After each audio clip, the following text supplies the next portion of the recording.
નમસ્કાર મિત્રો, સ્વાગત છે તમારું આપણી ગુજરાતી ક્રિકેટ ન્યૂઝ ચેનલમાં। આજના વિડીયોમાં આપણે વાત કરીશું એશિયા કપ 2025 માટે ભારતની ટીમની થયેલી જાહેરાત વિશે।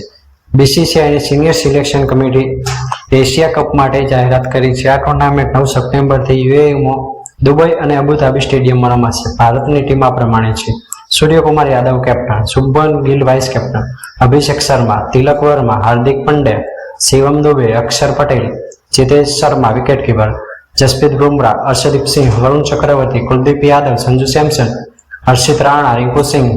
स्टैंड बाय प्लेयर पण છે યશસ્વી જસવાલ, પ્રસિદ્ધ કૃષ્ણ, વોશિંગ્ટન સુંદર, રિયાન પરાગ અને ધ્રુવ જુએલ।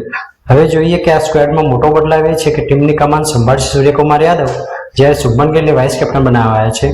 હાર્દિક પંડ્યા, બુમરાહ જેવા અનુભવશાળી ખેલાડીઓ સાથે અભિષેક શર્મા અને હર્ષિત રાણા જેવા યુવા ચહેરાને પણ તક મળી છે।